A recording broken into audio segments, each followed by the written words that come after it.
Assalamualaikum, selamat pagi Malaysia, salam sejahtera Asia. Terima kasih sekali lagi, hari yang baru, semangat yang baru. Hari ini hari Selasa, 26 Oktober 2021 bersamaan dengan 19 Rabiul Awal 1443 Hijriah. Pastinya dalam Sejahtera Asia hari ini bertemankan saya Ghazali Zawawi dan Sharon Kezia.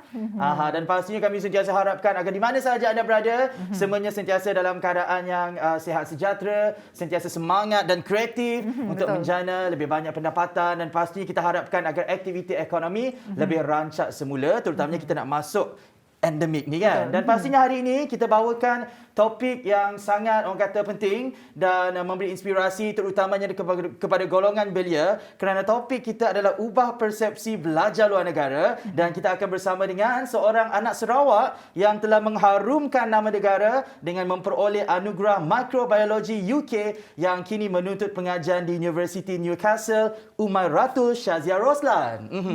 Jadi kalau kita lihat kan guys, hari ini kita bawa banyak perincian sebenarnya kepada anda semua penonton di rumah, dan apa sahaja urusan anda di rumah, kami sentiasa doakan dan kami sentiasa harapkan agar anda semua sihat-sihat hendaknya. Kalau macam Gas kan, pengalaman Gas bekerja, adakah Gas melihat antara teori dengan praktikal tu seiring? Bagi pada saya, zaman Gas lah.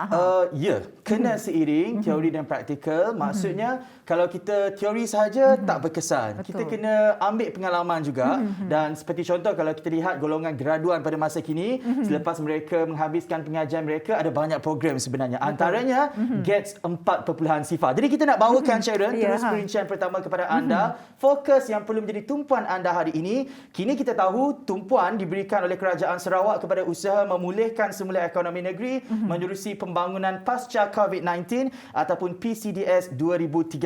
Kata Ketua Menteri Datuk Patinggi Abang Zohari Tun Abang Haji Openg, Kerajaan Sarawak akan melaksanakan tahap ekonomi yang sesuai dengan latihan bagi golongan muda pada masa sekarang. Dan bila bercakap mengenai golongan muda, saya suka, Sharon, untuk melihat dari aspek pendidikan dan keusahawanan. Kalau dari aspek pendidikan, ada satu program seperti yang saya katakan tadi, iaitu program latihan pengukuhan graduan Sarawak GATS 4.0, yang mana GATS memupuk kecekapan digital seperti analisis data dan kemahiran menyelesaikan masalah dalam kalangan graduan melalui latihan pekerjaan.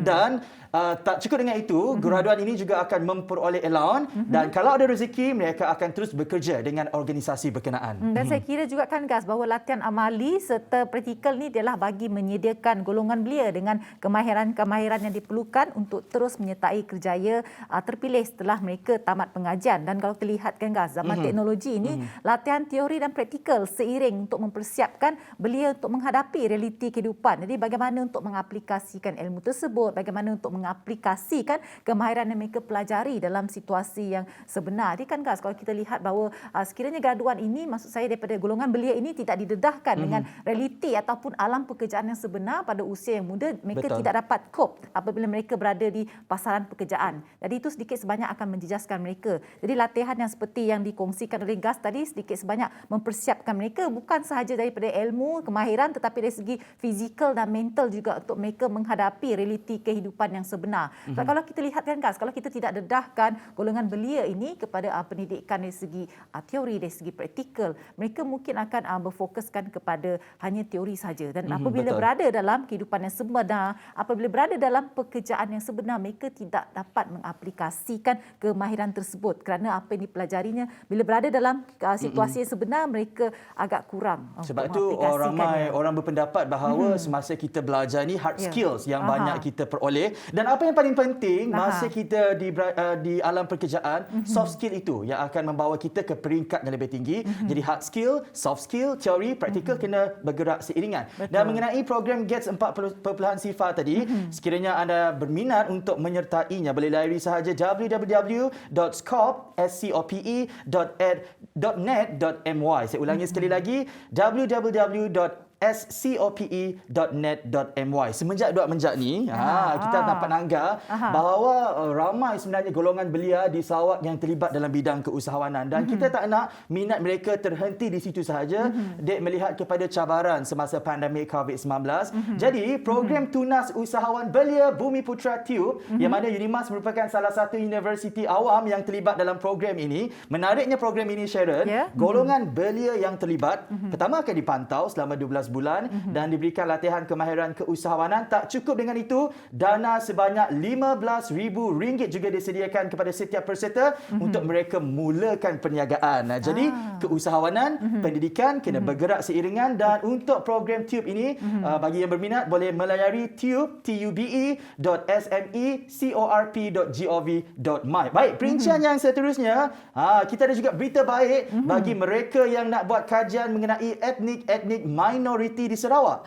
Agak-agaknya, Sharon, berapa jumlah yang diperuntukkan? Yang ini saya ada dengar baru-baru ini peruntukan yang diperuntukkan adalah 2.4 juta untuk biasiswa kursi Tok Nan. Jadi kursi ini adalah yang pertamanya dibuat berkenaan dengan Tok Nan dan UPM telah mengusul bahawa mereka bersetuju untuk menubuhkan kursi tersebut dengan tujuan mendalami minat Tok Nan dalam kesenian, kebudayaan dan warisan negeri Sarawak. Jadi kalau kita lihatkan, saya rasa ini merupakan satu inisiatif yang terbaik sebab kalau kita lihat dekat Sarawak sendiri terdiri daripada pelbagai etnik. Jadi saya sebagai anak Sarawak ni, walaupun saya berbangsa Bidayuh tapi untuk etnik saya tu kita banyak pecahan. Jadi saya kira ini merupakan boleh memberi buka peluang banyak kepada golongan di luar sana untuk melakukan kajian terhadap etnik-etnik ni sebab banyak yang boleh dikupas dari segi adat resam, dari segi budaya, dari segi warisan. Jadi kalau kita tidak melakukan kajian itu dari masa ini, kemungkinan ada sejarah-sejarah berkenaan etnik itu yang akan pupus, akan ditelan zaman. Jadi saya kira ini merupakan satu inisiatif yang terbaik. Dan sebenarnya saya memang berminat untuk mendalami setiap etnik-etnik yang terdapat dekat negeri Sarawak itu. Dan bercakap mengenai pecahan etnik ini, salah satu pecahan etnik orang Ulu yang mungkin Sharon pernah dengar tak mengenai kaum Sebok. Pernah dengar sebelum ni? Pernah dengar. Tapi saya tak berapa. Sebab itu budaya mereka perlu diketengahkan. Sebab sebelum ini pernah juga, Sharon, saya menemu bual individu kaum Sebok pertama yang berjaya memiliki PhD pada usia yang sangat muda. Dan pastinya melihat kepada kejayaan Dr. Alexander Nilian ini yang merupakan pensyarah UNIMAS, kata beliau memang hidup di luar bandar ini banyak cabarannya. Ada di antara rakan-rakan seperjuangan yang berhenti belajar setakat darjah 6. Namun dengan kejayaan yang beliau peroleh, beliau berharap agar mesejnya iaitu kejayaan itu menjadi kunci pendidikan dapat dibawalah kepada anak-anak muda kaum Sebok ini dan melihat bahawa pendidikan ini merupakan satu perkara yang sangat penting dan perlu dititik beratkan dalam kehidupan mereka. Dan itulah saya kira bahawa apabila kebudayaan dan tradisi etnik minoriti di Sarawak ini dapat kita ketengahkan, insya-Allah orang akan dapat melihat Sarawak sebagai model dan obor perpaduan dan menjadi model perpaduan pula kepada negeri ataupun negara yang lain kan. Dan seterusnya kita juga nak pastikan anda tidak ketinggalan untuk mengetahui berita ini yang mana kerajaan Sarawak terus komited untuk bantu nelayan. 2,000 nelayan Demak Laut bakal dapat rumah. Perinciannya seramai 2,000 nelayan berdaftar dari Demak Laut bakal menerima rumah kediaman di bawah projek perumahan nelayan daripada kerajaan Sarawak. Dan untungnya kerana menurut Adun Demak Laut, Dr. Hazlan Abang Hipni, sumbangan tersebut merupakan satu cara kerajaan menghargai sumbangan golongan nelayan kepada rakyat. Pertempatan ini nanti adalah untuk mereka yang belum mempunyai rumah dan tidak mempunyai tanah di sekitar Tanjung Bako, Kampung Muhibah dan Kampung Gobel. Antara kriterianya, kalau boleh saya kongsikan kriterianya, pertama mempunyai pendapatan bawah RM3,000 sebulan, sudah berumur dan sudah berumah tangga, Sharon. Dan saya juga tambah juga antara kriterianya adalah nelayan tu perlu memiliki lesen. Memiliki lesen dan lesen itu tidak seharusnya disewakan kepada orang lain. Dan kepada anda sekiranya anda masih belum mempunyai lesen nelayan, anda boleh saja memohon lesen tersebut di Lembaga Kemajuan Ikan Malaysia. Jadi kalau kita lihatkan GAS, ini merupakan satu inisiatif yang terbaiklah. Selain daripada membantu mereka untuk membina rumah, tapi mereka juga boleh memohon untuk mendapatkan dana membaik pulih rumah yang sedia ada. Jadi sikit sebanyak dapat mengurangkan beban mereka mungkin terjejas akibat pandemik yang melanda negara kita Gas. Saya dengar word pendik tadi. Pandemik. Pagi-pagi jangan makan pedas kan. Ada halangan sikit, kemas susah sikit. Okey, itulah bila kita bercakap mengenai career sebagai seorang nelayan ini, saya, Sharon, kami semua memang prihatin dan hormati career ini. Kerana kita lihat di sebalik cabaran cuaca dan sebagainya, mereka tetap gigih untuk mencari nafkah dan mencari sumber makanan untuk kita sebenarnya. Dan bantuan ini kita harapkan agar dapat memajukan rakan-rakan nelayan kita, sebab muni kucing lah Syarah, kebanyakan aktiviti perikanan tu tertumpu di Bako, di buntal.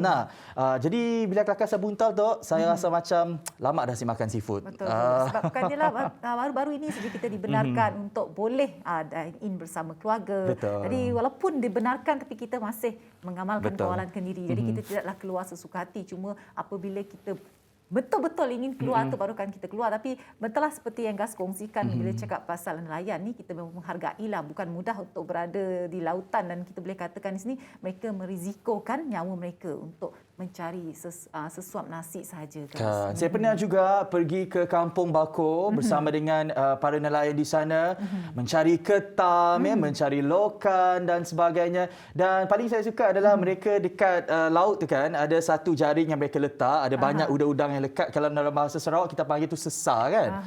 Macam udang yang kecil-kecil itu, dan itu digunakan untuk membuat belacan. Jadi mereka yang ingin datang ke Kuching dan tercari-cari mana belacan yang sedap nak buat asam pedas dan sebagainya, Bako lah tempatnya. Ini saya tak puas hati ni Gas, sebab Gas tak pernah bawa saya pun, tak pernah mengajak saya pun untuk kita bersama-sama. Ya, itu sebelum musim pandemik. Lepas ni kalau banyak ada kelonggaran dibuka, apa salah kita berdua kan? Boleh lah. Kita merasai kehidupan nelayan tu sedikit. Jadi seterusnya kita nak bawakan juga berita baik Sharon, kerana Perdana Menteri Datuk Seri Ismail Sabri Yaakob ada berkata bahawa bantuan kehilangan pendapatan BKP sebanyak RM500 akan diberikan secara one-off mulai hari ini. Mulai hari ini, dan syarat kelayakannya adalah mereka yang kehilangan pendapatan berdasarkan data KWSP dan Perkeso tahun 2020. Dan semaykan status kelulusan BKP ini boleh dibuat mulai hari ini melalui portal BKP, iaitu bkp.hasil.gov. Jadi kepada anda, sekiranya anda mempunyai kesukaran untuk memohon, anda boleh saja pergilah ke pejabat mereka untuk melakukan permohonan, kerana permohonan ini terbuka kepada mereka yang kehilangan pendapatan. Gas. Dan kita nak masuk ke fasa endemik. Jadi harap mereka yang teruk terkesan semasa musim pandemik ini, kita harapkan agar mereka terus tabah, terus kuat, dan pastinya kami di Sejahtera Asia sentiasa mendoakan agar aktiviti ekonomi anda, agar anda lebih aktif dan lebih dimurahkan rezeki untuk menjana pendapatan. InsyaAllah sama-sama kita doakan, dan pastinya untuk membuatkan anda cakna mengenai perkembangan COVID-19, kami bawakan secara ringkas Sharon di Malaysia. Saya akan mulakan dengan perincian COVID Malaysia. Status terkini COVID Malaysia, setakat semalam Malaysia mencatatkan kes sembuh sebanyak 7,414 kes, manakala kes baharu pula menurun kepada 4,782 kes, menjadikan jumlah kes kumulatif sebanyak 2,434,498 kes. Dan pada itu 98 kes dilaporkan adalah kategori 3, 4, 5, manakala 4,686 kes lagi terdiri daripada kategori 1 dan 2. Dan kalau kita lihat di sini 5,200 kluster telah tamat, manakala jumlah kluster yang masih aktif ialah 526 kluster. Setakat semalam jumlah kematian akibat jangkitan COVID-19 di Malaysia adalah seramai 28,400 orang. Takziah diucapkan kepada keluarga mangsa.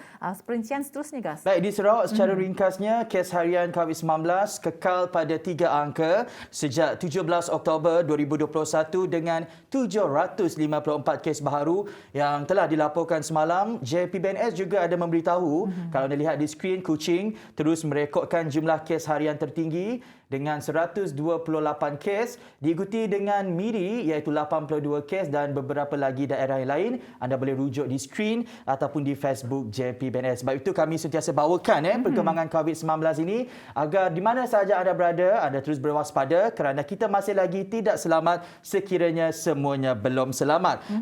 Kita juga nak raikan mereka yang menghantar komen di ruangan komen FB Live, kerana kami juga bersiaran langsung menerusi media sosial di Facebook TVS dan Facebook Sejahtera Asia. Kata rakan kita, jiran kita dari Indonesia, Wahyu katanya, selamat pagi Gas dan Sharon. Selamat pagi kepada kamu juga Wahyu. Harap-harap Wahyu sentiasa sehat ya pagi ini. Seterusnya juga daripada Asmah Bokita Metro City Kuching katanya, on 2015 Kuching diisytiharkan bandar perpaduan di dunia. Alhamdulillah, very good approach dengan Kerajaan Sarawak untuk melaksanakan biasiswa kursi Tok Na. Itulah saya katakan, dengan kepelbagaian kaum lebih daripada 27 etnik di Sarawak. Diharapkan agar ia dapat menjadi model perpaduan kepada tempat lain, kerana ingat kita adalah keluarga Malaysia. Betul tak? Itulah apa yang meriahnya, apa yang cantiknya, indahnya tentang Sarawak ni apabila kita meraihkan kepelbagaian, kita meraihkan pelbagai etnik yang terdapat di negeri Sarawak itu sendiri, guys. Betul. Dan pastinya ini juga cerita anak Sarawak yang ingin kami bawakan kepada anda, Sharon. Mengenai Syaziah ini, tetamu kita sebentar saja lagi. Temu bual dilakukan bersama dengan beliau dan akan dimainkan selepas kita kembali daripada berehat sekejap saja lagi.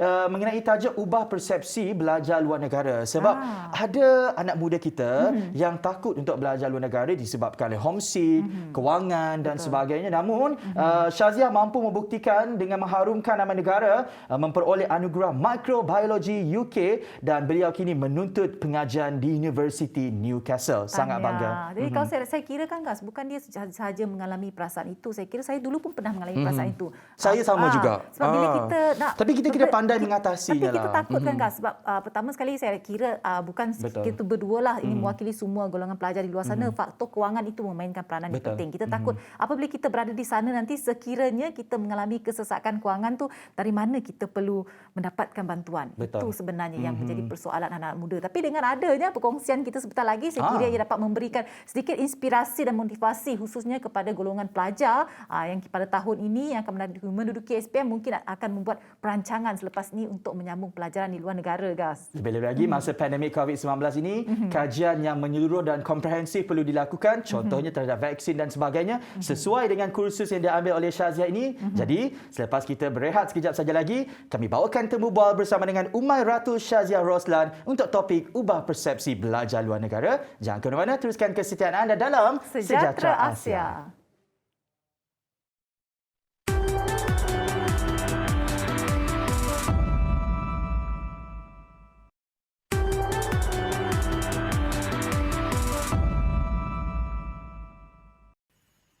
Assalamualaikum, salam sejahtera. Terima kasih kerana sudi menemani saya, Ghazali Zawawi, pastinya dalam Sejahtera Asia.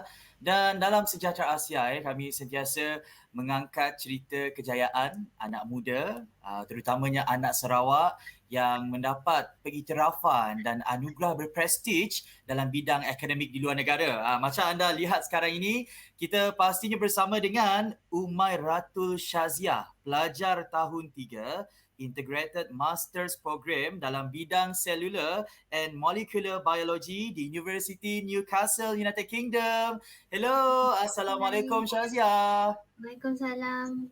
Thank you for having me. Ya, thank you juga sebab sudi join interview tu walaupun kita nun jauh di UK nak. Oh, yalah. Thank you so much. Okay. Pasti ramai mereka tertanya-tanya apa anugerah yang diterima oleh Syaziah di universitinya. Tapi sebelum itu, kita nak tanya dulu Syaziah mengenai faktor sebenarnya yang mendorong Syaziah untuk mengambil bidang Cellular and Molecular Biology ini. Sebab kalau bidang medik, bidang perubatan, itu sesuatu yang biasa kita dengar. Tapi bidang sains yang khusus sebegini, apa faktor yang mendorong Syaziah untuk mengambil bidang ini? At first, I wanted to study medicine, but I wasn't ready to commit 5 to 6 years of study. So I chose to do cellular and molecular biology to keep my options broad.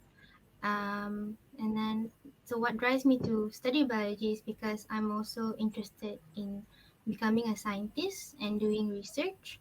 So if I do decide to pursue medicine, after my degree, I can apply this knowledge in a clinical setting and opt for graduate medical school at a later stage if I wanted to. Sebab ada graduan yang mengambil langkah untuk menimba pengalaman dahulu selepas Yes. mereka habis degree. Yeah. Tapi it's different for you sebab you ambil 3+1 program kan? Yeah. Cerita sikit. So at first, actually, I just applied for the undergraduate for 3 years only. But Okay. after I got my results and then I got my offer, I realized that they offered me a 3+1 program. So it's like an additional year to do my master's. So I was happy and surprised because memang ada plan untuk sambung buat master selepas degree, tapi since it's immediately after my degree, so it's a good choice and offer for me. Sekarang Shazia pelajar tahun ketiga. Yes. Tahun ni tahun 2021. So agak-agaknya tahun berapa tu Shazia akan ambil master? Because in UK we start academic year in September, so I will finish my 3rd year in June next year. So I will start my masters in September 2022. 2022 macam tu lah Okey, ramai juga yang tertanya-tanya ni, rakan-rakan universiti yang sekarang ini menuntut pengajian di Malaysia, tertanya-tanya lah bagaimana keadaan Shazia dan rakan-rakan yang lain menuntut pengajian di sana. Macam di sini mereka masih melakukannya secara online. Kalau di sana, kalau boleh cerita sedikit Shazia macam mana? Kita ada kelas face to face, but ada juga online. It's a mix. And before we go to our face-to-face classes, we have to take a antigen test to make sure that we are negative. And then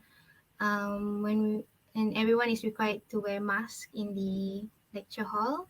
And usually our face-to-face classes is not more than 3 times a week. So it's okay. And we are also 3rd year students, so we don't have lectures much. We're more focused on our final year project. Ramai tak pelajar Melayu ataupun pelajar Malaysia lain yang turut mengambil bidang yang sama macam Shazia? Saya seorang je orang Malaysia. You are je. the only one? Yes. Seriously? Yes. Wow. Sebab itu Shazia, kami angkat cerita Shazia dalam Sejahtera Asia tau. Sebab kita nak beri inspirasi supaya lebih ramai orang dan anak muda lah terutamanya meminati bidang sains yang khusus sebegini. Dan untuk pengetahuan penonton, baru-baru ini Shazia telah menerima sebuah anugerah tahunan yang berprestij oleh British Microbiology Society, iaitu anugerah Undergraduate Microbiology Prize 2021. Ini adalah satu pencapaian yang sangat membanggakan sebabnya tak ramai anak muda dari Malaysia, bahkan dari Sarawak macam Shazia yang mendapat anugerah ini di luar negara, lebih-lebih lagi dalam bidang sains yang khusus sebegini. Jadi Shazia, boleh tak ceritakan program ataupun projek apakah yang Shazia lakukan yang membawa kepada kejayaan ini? Ke buat masa final exam lepas tu lecturer hantar untuk penyertaan? Yes, I was nominated based on an integrative essay that I wrote for my final exam during my year 2. So the essay I wrote was on the diverse biochemistry displayed by anaerobic bacteria. I described the biochemistry process within certain organisms, and then with our own reading and our own research on previous studies, we come up with our own idea and inference on how we can apply to agriculture and biotechnology.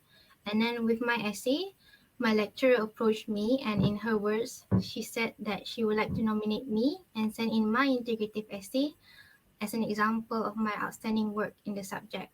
Wow. I didn't expect to be nominated, let alone win my best for my exams. Maksudnya Shazia, you just did your best in final exam and you didn't expect this? No, I didn't even know there was this sort of prize for 2nd year. So I was quite surprised when she told me about it. Perasaan tu bila apa yang berada dalam fikiran Shazia tu bila your lecturer approach you dan bagi tahu you menang dan dapat anugerah ni?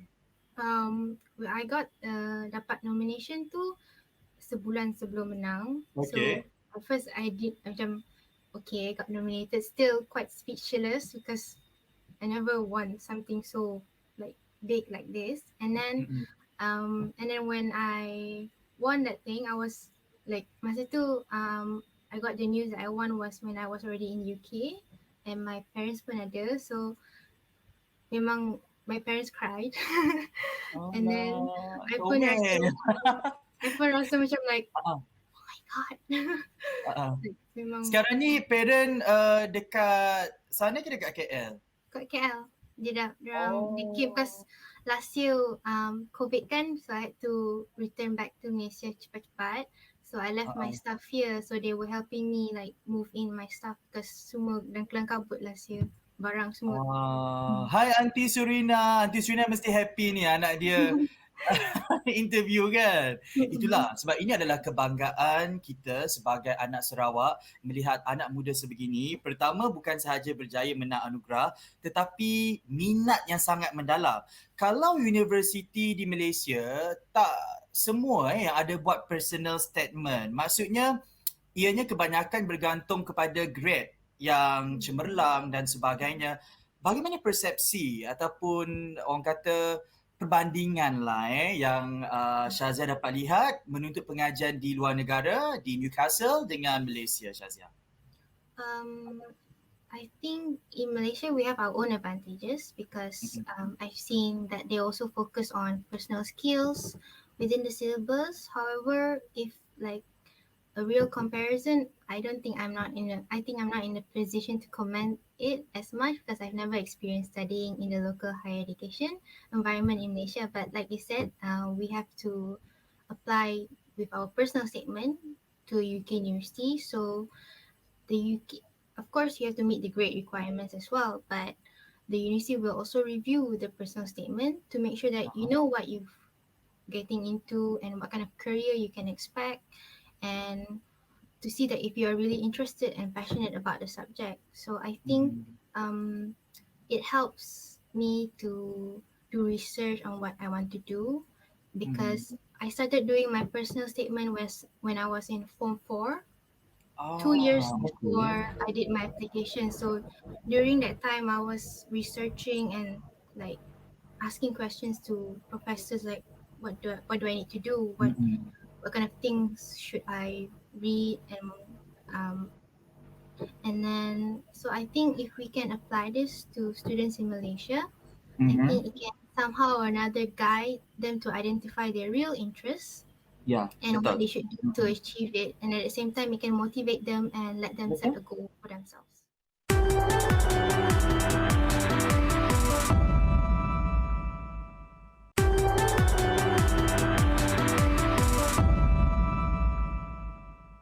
Setuju. Sebab kalau kita nilai daripada grade semata-mata, ianya tak 100% menggambarkan prestasi pelajar tu kan. Jadi kepentingan di sini adalah personal statement ini adalah menunjukkan bahawa mereka benar-benar faham apa yang mereka belajar dan minat untuk meneruskan pengajian mereka dalam bidang yang berkaitan. Kalau seperti Shazia sendiri dalam bidang cellular and molecular biology. Okey, kita nak tanya juga Shazia mengenai orang kata persepsi yang diterima lah. Sebab pengalaman Shazia sebagai pelajar tahun ketiga di luar negara, mungkin ada persepsi yang diterima melanjutkan dalam bidang sains ini sebab mungkin ada yang tertanya-tanya juga keputusan SPM okey ke? Biologi, kimia dapat A ke B ke macam mana kan? So kadang-kadang kalau kita tak pandai nak handle persepsi itu boleh mengganggu juga kita punya perjalanan pengajian kan. Kalau Shazia sendiri macam mana Shazia? Well, I think a lot of people assume that you have to be completely brilliant in your science subjects in high school to pursue this field. I personally didn't get straight A's for SPM. I only got 6 A's out of 9. Your biology? But my biology, I got a B. Someone asked me that same question as well, and I truthfully answered that I got a B, and they literally like scoffed at me, as if saying like it's impossible for me to study science abroad just because I got a B in my biology. So, but I didn't take it as a discouragement for me to do what I want to do. So I think everyone should like stop judging someone's dream of studying abroad based solely on their SPM results. In the end, your interest is what matters, and if you're passionate and interested in what you want to do, I believe that you can achieve a lot. Betul. Macam saya dulu pun saya ambil aliran sains, saya ambil kejuruteraan. Lepas tu ada juga orang yang pertikaikan kenapa masuk dalam bidang media kan. Ianya terpulang kepada minat kita. Tak kira apa bidang yang kita ceburi, background education kita tu sentiasa berguna. Yes. Macam sekarang ni saya tengah menemu bual seorang anak muda yang berjaya dalam bidang sains, so sedikit boleh gunalah. Okey, Shazia, kita nak tanya juga sebab antara bidang kerjaya bagi graduan dalam bidang cellular and molecular biology ini adalah seperti ahli biokimia, lepas tu jurutera bioperubatan, ahli bioteknologi, ahli kimia dan sebagainya. Kalaulah Shazia nanti pulang dan kembali ke Malaysia, apa yang Shazia harapkan untuk peluang kerjaya itu wujud bagi graduan dalam bidang seperti yang diambil oleh Shazia ini? As I see it, the opportunities are quite restricted, but evidence with the emergence of COVID-19 and post effects of it, hopefully my area of studies will be more looked into and prioritized.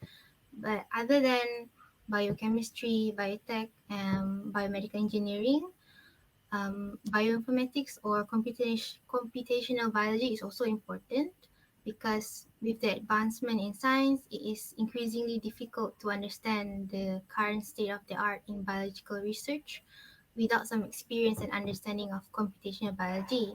So, in other words, translating data into meaningful inference and discovering new insights.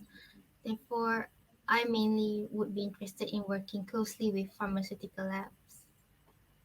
Dan kalau lihat status quo sekarang lah Shazia, dekat Malaysia kelonggaran demi kelonggaran telah dibuka. Kita tahu seluruh dunia dilanda pandemik COVID-19 kan. Jadi melihat kepada situasi penyakit berjangkit ini, ramai orang sedar sebenarnya sekarang bahawa peranan individu yang bekerjaya dalam bidang vaksin dan sebagainya dilihat sangat penting. Jadi bagaimana pula Shazia melihat peranan Shazia apabila kembalinya Shazia ke Malaysia nanti dengan bioinformatics skill yang ada, dengan R&D yang dilakukan, bagaimana sumbangan yang dapat dilakukan oleh golongan graduan seperti Shazia ini terhadap aktiviti membendung penyakit berjangkit seperti COVID-19? I guess we can invest in research development in vaccines and maybe get ready for if there is any other emergence of new diseases in the future. So, and I know that there is a recognized shortage in bioinformatics skills, and it is important in research development. So, as such, the role which I see myself in contributing back to Malaysia would be sharing my experience and knowledge, as there is need to train more clinician scientists to complement and further enhance the existing capacity in Malaysia. Saya suka berbicara dengan anak muda yang orang kata berfikiran luas seperti Shazia. Sebab Shazia, kalau kita lihat menurut World Economic Forum, apabila kita berada di peringkat universiti, kita tak boleh sekadar belajar sahaja lepas tu memenuhi tuntutan peluang kerjaya yang sedia ada. Melihat kepada situasi COVID-19 kan, banyak peluang kerjaya baru. Maksudnya kewujudan pekerjaan baru yang kita tak expect sebelum ini tak ada pun, tapi disebabkan COVID-19 ianya ada kan. Bagi pendapat Shazia sendirilah, pentingnya untuk para pelajar sekarang ini to think out of the box dan jangan sekadar bersedia untuk pekerjaan-pekerjaan yang sedia ada. Mereka juga penting untuk bersedia bersedia untuk menimba ilmu untuk memenuhi tuntutan kewujudan pekerjaan-pekerjaan baru. Pendapat Shazia macam mana? Yes, of course, it's important to get to know what you want to do, but as well, like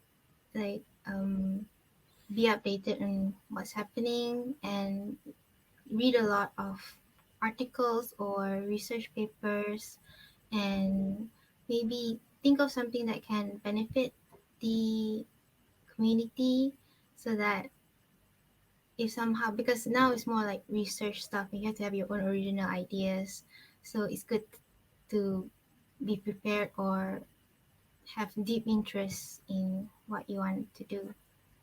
Okey, mungkinlah sebelum kita melaburkan tirai temu bual secara maya ni, mungkin pesanan Shazia kepada anak-anak muda dan para pelajar di luar sana supaya terus bersemangat dalam segala apa bidang yang mereka pelajari sekarang ini, dan lebih-lebih lagi untuk Shazia tarik minat ni. Mereka yang mungkin dapat grade yang tak berapa kan, tak semestinya kalau tak dapat A tak boleh nak proceed kan. Mungkin pesanan Shazia kepada mereka. Silakan. To all potential students and especially my fellow Sarawakians, never give up on your dreams. When you show perseverance in achieving your dreams, you not only change your life but others as well. Discover your interests and get to know your interests well and what your choices are and what you should do to get it. If you didn't score for your SPMs, it's not the end of the world. And there is still opportunities to study abroad after completing your degree. Completing your diploma, or if you are still in the middle of your degree from a local university. Exactly. Anak Sarawak boleh. Anak Sarawak boleh. Kita tanya juga Shazia sebab kami juga ingat kuat daya ingatan jadi mungkin kita boleh share tips macam ni nak belajar dalam bidang sains yang khusus macam tu. Sebab mun kami tahu mun bakteria ke apakah kami tahu amoeba, paramecium, protozoa.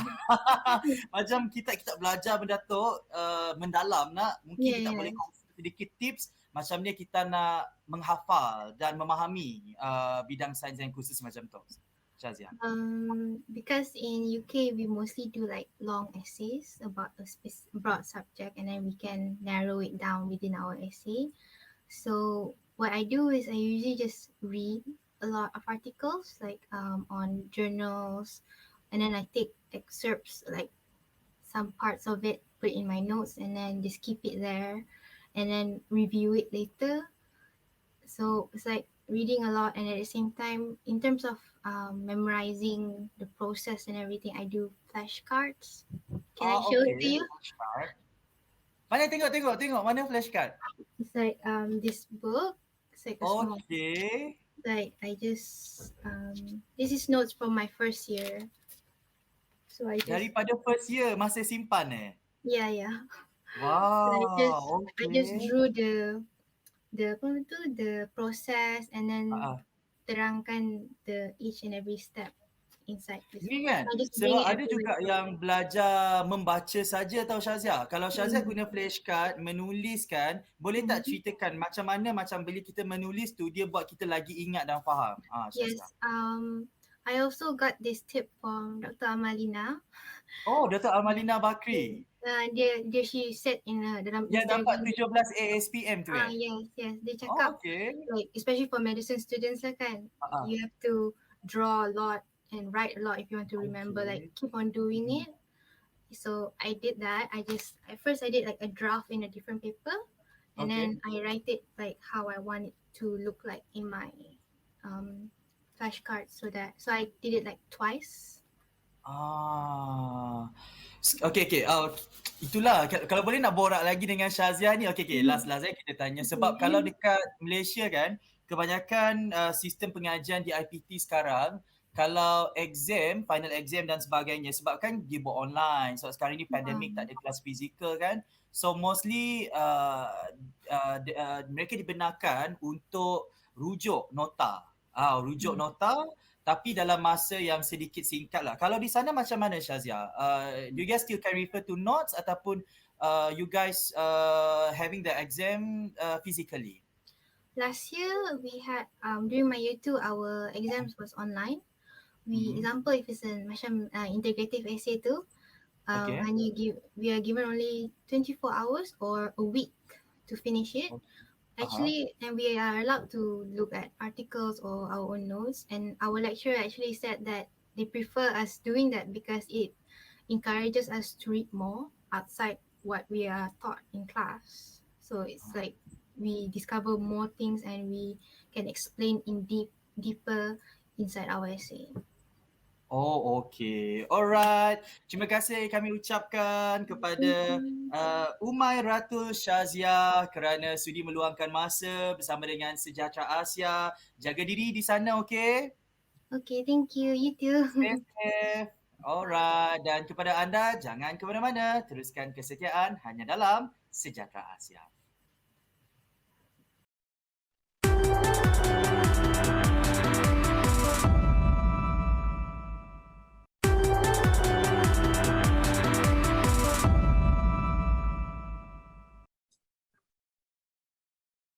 Bismillahirrahmanirrahim. Assalamualaikum. Selamat pagi. Jumpa lagi dengan cikgu dalam slot pendidikan pada pagi ini dalam Sejahtera Asia, Cikgu Azila.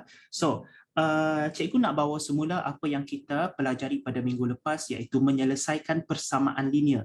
Dalam kita menyelesaikan persamaan linear ini, kita harus ingat bahawa konsep pindah dan lawan. Kenapa kita nak pindah? Kerana kita nak staykan huruf yang kita nak cari. Okey, macam ni. Apabila penyelesaian linear ini, maksudnya kita nak cari huruf itu. Huruf itu nombornya apa, nilainya apa.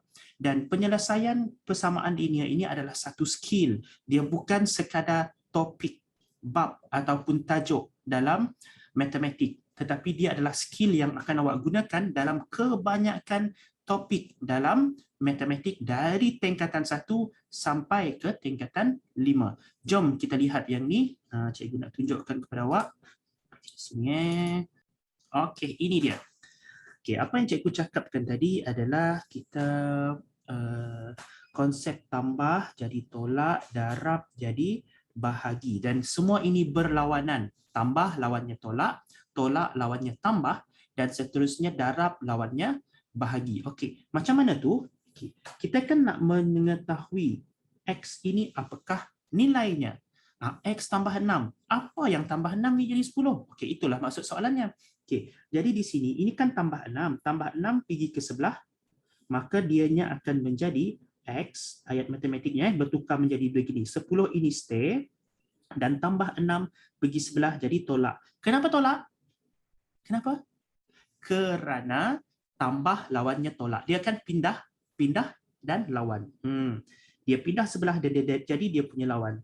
So ini jadi 4. So this is the basic concept. Ini adalah konsep yang paling basic sekali dalam menyelesaikan persamaan linear. Jom kita pergi ke soalan yang seterusnya pula, masih juga menggunakan cara yang sama, tapi soalannya dah complicated sikit berbanding dengan soalan yang pertama tadi. Mari kita lihat ini. Apa huruf yang ada dekat sini?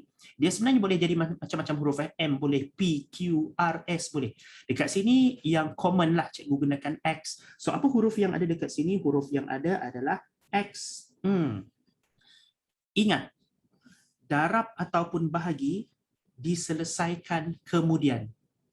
Okay? Boleh tulis dekat ruangan komen tak? Darab dan bahagi diselesaikan kemudian. Type sekarang. Darab dan bahagi diselesaikan kemudian. Kena ingat tu. So di sini ada darab. That's why cikgu kata macam tu tadi. Kerana ini ada darab. Ini kalau awak lihat 2x, maksudnya 2 darab x. Negative 4y, maksudnya negative 4 darab y. 7s, maksudnya 7 darab s. Maka ini memberi makna bahawa 2 darab dengan X. So yang ada darab-darab ini kita selesaikan kemudian, yang kita dahulukan adalah yang tambah tolak. Mana dia yang tambah tolak? Ini ini yang darab kan? Darab ini kita kemudiankan. Kita dahulukan untuk pindah yang ini pindah sebelah. Jadi negatif 4 ataupun tolak 4 lah senang cerita. Tolak 4 ini, kalau kita pindah ke sebelah, dia akan jadi tambah 4. Maka dia punya ayat matematik akan jadi, cikgu buat di sebelah ni lah. Dia akan jadi, mana tadi? 2x ni tinggal 2x tinggal di sebelah ini, maka dia akan menjadi 20 tambah 4. 20 tambah 4 berapa Berapa 20 tambah 4. Cikgu nak alihkan ni ke bawah sikit. Inilah, bolehlah. Okey, 20 tambah 4 adalah 24. Okey, selepas itu ini kan 2x. Cikgu dah cakap tadi kan darab lawannya bahagi. Ini kan darab. Darab pergi sebelah jadi bahagi. Pergi sebelah jadi bahagi. Pergi sebelah jadi bahagi. Siapa yang pergi sebelah? Bukan x Bukan x 2 itu yang pergi sebelah. Dia pergi sebelah, dia jadi bahagi. Jadi bahagi 2. Macam ni. Maka 24 bahagi 2 kita dapat 12. Soalan ni sebenarnya negatif 4 tambah dengan 2 darab dengan 12 jadi 20. Itu yang dimaksudkan oleh soalan begini. Jangan si tahu kata orang nak. Okey, jom kita pergi ke soalan yang berikutnya pula. No. Ini. Okey, ini senang. Awak tengok per ini, pecahan ini maksudnya bahagi. So, per 7 maksudnya bahagi 7. Kalau bahagi 7 pergi sebelah dia akan jadi darab 7. 7 darab dengan negatif 2. 7 darab dengan negatif 2, punca guna buat ke sebelah lah. 7 darab dengan negatif 2, awak akan dapat negatif 14. Ini tinggal 6y. Tengok tadi x, sekarang guna y. Jadi ini kan 6y, 6 darab y. Darab pergi sebelah jadi bahagi. So y negatif 14 per 6. Bila negatif 14 per 6 begini, kita boleh permudahkanlah. Dia boleh jadi negatif 7 per 3. Selesai. Okey, seterusnya pula. Ini yang paling favorite cikgu lah. Cikgu suka nak menunjukkan soalan yang begini. Kata kita orang Sarawak sebut bertimpak-timpak. Dia bertindih-tindih. Banyak betul, ada nombor yang besar, ada pecahan pula gini. Okey. Cikgu nak beritahu kesilapan yang sering pelajar lakukan bila dia tengok dekat hujung ni sekali adalah per 3. Oh, ini kan per cikgu, ini bahagi. Bahagi pergi sebelah jadi darab. Ya betul, kalau bahagi pergi sebelah jadi darab. Betul. Tapi dalam kes ini jangan kita pindahkan bahagi dahulu. Apa cikgu cakap? Jangan kita pindahkan bahagi dahulu. Apa yang awak dah type tadi, cikgu suruh awak type dekat komen. Darab dan bahagi diselesaikan kemudian. Ini kan bahagi. Jap. Ini kan bahagi dan darab ada dekat sini. Diselesaikan kemudian tuan-tuan dan puan-puan. Jadi tolak 6 ini kita pindah dahulu di sebelah sana. Maka dia akan jadi tambah 6 lah. Cikgu buat sebelah. Okay. Ini tinggal menjadi 2x per 3 sama dengan 12 tambah 6. Okay. Boleh tolong cikgu tak? 12 tambah 6 ni jadi apa? Boleh tolong cikgu tak? Boleh tolong tak? 12 tambah 6. Jadi. Okay, good. Very good. Okay, very good. 18. Okay, ini jadi 18. Ini 2x per 3. Maka ini per 3. Warna-warni dah kita punya ni ya. Per 3 ini maksudnya bahagi 3. Bahagi 3 pergi sebelah jadi darab 3. 18 darab 3 berapa Berapa 18 darab 3. Oh, nak buat bentuk lazim pun boleh. Salah darab 4 pula. Darab 3. 54. Relax dulu. Okey, relax dulu. Darab 3, 8, 24. 3, 1, 5. Oh, dapat 54. Jadi ini dapat 54. Ini pula adalah 2x. Okey, ingat balik. 2x itu maksudnya 2 darab x. Kan? Darab pergi sebelah jadi bahagi. Jadi sini x sama dengan 54 bahagi 2. Iaitu berapa 27. Boleh? Boleh tak? Boleh letak dekat ruangan komen? Cikgu saya boleh, cikgu saya faham, cikgu boleh letak dekat situ. Okey, kalau fahamlah. Okey? Jom. Ada 2 lagi soalan dekat sini, alang-alang kita habiskan. Soalan ini kita letak bawah sikit. Okey. Ini dia. So, untuk yang ni cikgu memilih untuk jawab ini dahululah. Okey. Satu lagi kesilapan pelajar, cikgu kan kata tambah darab dan bahagi diselesaikan kemudian. Jangan kerana itu awak tengok, oh ini kan tolak cikgu, tolak didahulukan katanya. Tak. Ini kan bergabung begini kan. Dia banyak step dia. Dia kan bergabung begini kan. Kalau dia bergabung begitu, sebenarnya ini adalah operasi bahagi. Yang atas tu kita tak tengok dahulu. Yang paling besar. Sebab apa yang atas tu kita tak boleh bahagi. Kita tak boleh kacau dahulu. Dalam pecahan, kalau kita jumpa pecahan, atas tidak boleh kacau. Atas tidak boleh kacau. Letak lagi dekat komen. Nah, tulis dekat komen sekarang. Type dekat komen sekarang. Atas tak boleh kacau. Type sekarang. Type banyak-banyak. Atas tak boleh kacau. Atas tak boleh kacau. Jadi ini bawah saja boleh kacau. So 3 ini pergi sebelah jadi darab 3. Ini kan per 3, per itu kan bahagi. Bahagi pergi sebelah jadi darab. Jadi ini jadi negatif 6. 3 darab 2, 3 darab negatif 2 jadi negatif 6. Ini 4x tolak 10. Senang dah ni, tolak 10 pergi sebelah jadi tambah 10. So ini menjadi tambah 10, cikgu letak dia positif 10 lah. Ini positif 10 tolak 6.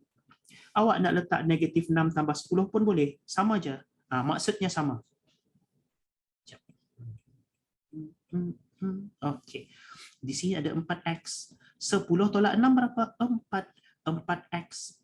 Ini kan 4x, 4 darab x, darab pergi sebelah jadi bahagi. So ini adalah 4/4 ataupun 1. Maka x itu nilainya 1. Okey. Next di sebelah ini pula. Okey.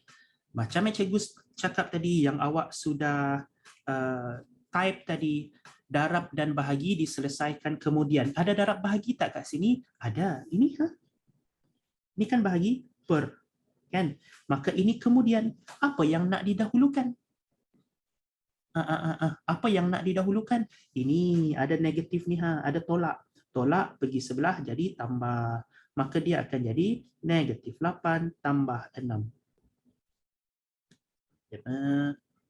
Pada media. Okey. Jadi sebelah ini masih kekal ada ini. Negatif 8 tolak dengan 6, kita akan dapat negatif 2. Okey. Yang ni kalau tak mahir, pelajar yang dah tingkatan 4, 5, tak mahir lagi, tekan kalkulator je lah. Yang tingkatan 1 cikgu dah ajar gitu. Okey, ini 2x tolak 12 per dengan 5. Jadi di sini apa kita lihat? Awak kan dah tulis tadi, atas tak boleh kacau. Atas tak boleh kacau. Jadi dekat sini kita kacau yang bawah sahaja. Ini per 5. Per itu bahagi. Bahagi pergi sebelah jadi darab. Kan? Kan? Betul. Bahagi pergi sebelah dia akan jadi darab. Okey. Kalau darab ini 5 darab dengan negatif 2 awak akan dapat negatif 10. Ini pula adalah 2x tolak 12. Okey. Jap. Apa tak? Okey, no. Okey, tak apa. Sekarang, ini tolak 12. Tukar warna lagi. Tukar warna apa lagi? Warna purple lagi lah. Purple ungu dah. Okey, ini tolak 12. Tolak 12 pergi sebelah jadi tambah 12. So, cikgu lebih suka yang tambah tu letak di depan. Dia akan jadi positif 12. Tolak 10. Kan senang nak kira. 12 tolak 10 adalah 2. Ini adalah 2x.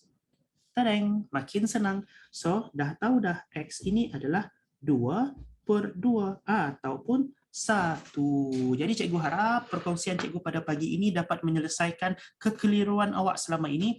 Especially cikgu nak beritahu pelajar-pelajar di tingkatan 4, tingkatan 5 kalau belum mahir lagi dengan ini, kalau awak masih merasakan soalan begini susah, ini susah, kalau awak masih merasakan begitu, please belajar. Dan sila ulang balik video ini, ada live dekat Facebook dan ada kita upload juga di YouTube. Assalamualaikum, itu saja daripada saya. Bye-bye.